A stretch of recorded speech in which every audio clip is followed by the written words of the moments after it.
Olá, bom dia! O Globo Horizonte hoje reapresenta a série especial do MGTV sobre alcoolismo. Uma doença que pode começar como uma diversão, mas de repente a pessoa precisa de doses cada vez maiores da bebida para manter a euforia. A repórter Viviane Possato mostra como o álcool age e prejudica o organismo. Era tudo muito sociável, era tudo muito alegre, né? Aquela sensação, aquela falsa sensação de alegria. Eu era uma pessoa mais desinibida quando eu bebia, fazia uso da bebida, era mais descontraída. Assim começa a doença.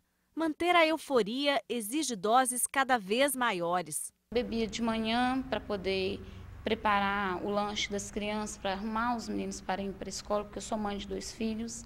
Eu precisava beber depois do almoço, eu precisava beber à tarde.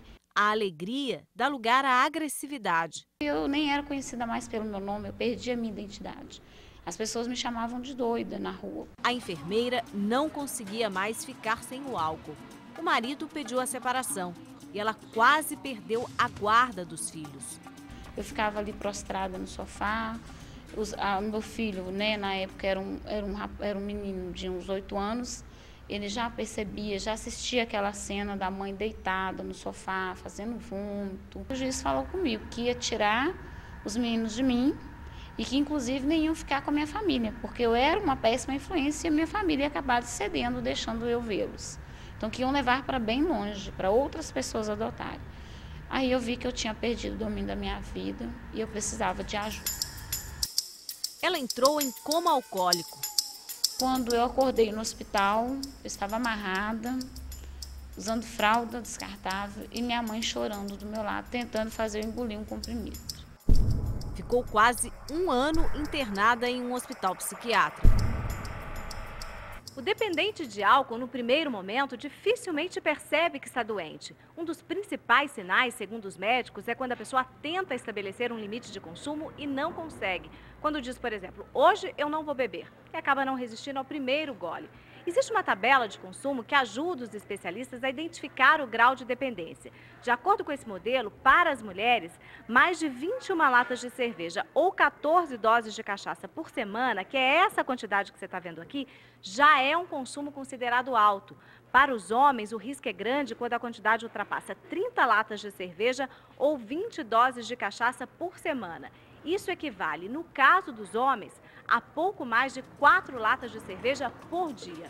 A mulher tem menos resistência ao álcool. Por ela, né, ter menos água no corpo, ter até algumas enzimas até da digestão, ela, vamos dizer assim, ela é mais fraca, a tolerância dela é menor em relação ao uso do álcool. Por isso que ela bebe menos e fica mais alcoolizada mais rápido. A médica alerta quem pensa que beber muito, de vez em quando, não prejudica a saúde. Porque existem pessoas que fazem uso abusivo nos finais de semana, mas a quantidade que ele ingere é tão importante ou é maior do que aquele que bebe todos os dias da semana.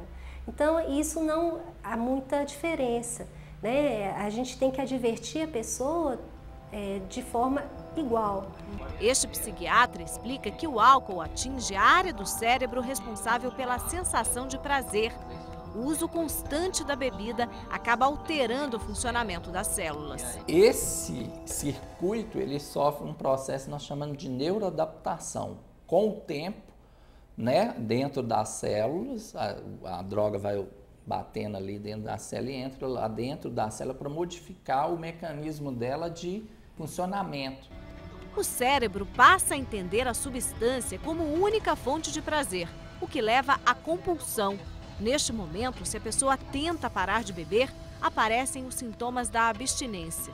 Pode ficar irritada, ansiosa, pode ter câimbras, dormência no corpo, pode muitas vezes ter dores no corpo. Normalmente, essa abstinência dura de 1 semana a 2. Tá? Com o medicamento, costuma amenizar e talvez a pessoa não sentir. E muitas vezes também melhorar essa questão da fissura, quer dizer, da vontade de beber. O álcool também lesa o cérebro de 2 formas. Diretamente, quando cai na corrente sanguínea e atinge os neurônios, e indiretamente, pela deficiência nutricional, É comum os dependentes apresentarem falta da vitamina B1, conhecida como tiamina, o que pode provocar perda de memória. Algumas lesões são irreversíveis. Pode levar ao quadro da demência. O que é a demência? É o encolhimento do cérebro, o cérebro dele vai ficar mais encolhido e, por conseguinte, as funções, que é o comportamento de pessoas, vão estar alteradas.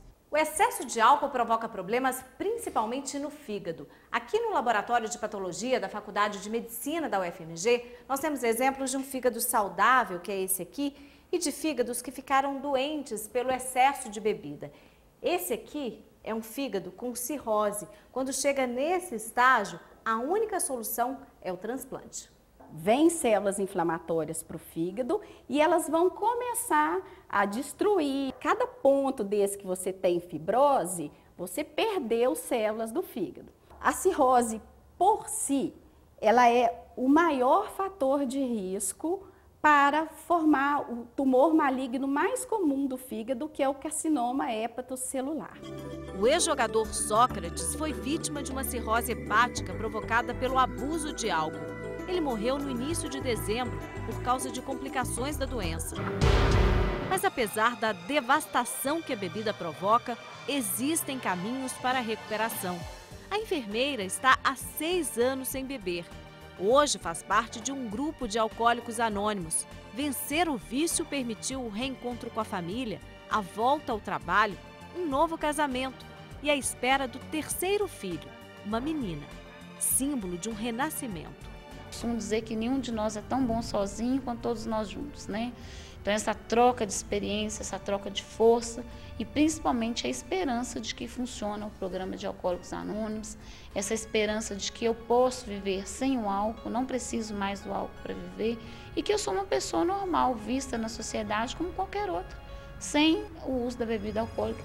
Aquela coisa da louca sumiu, porque aquilo doía muito.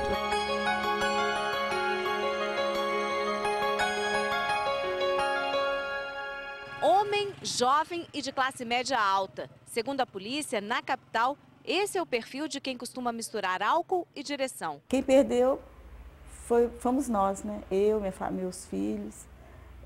Ela que perdeu a vida dela, que era uma vida cheia de sonhos.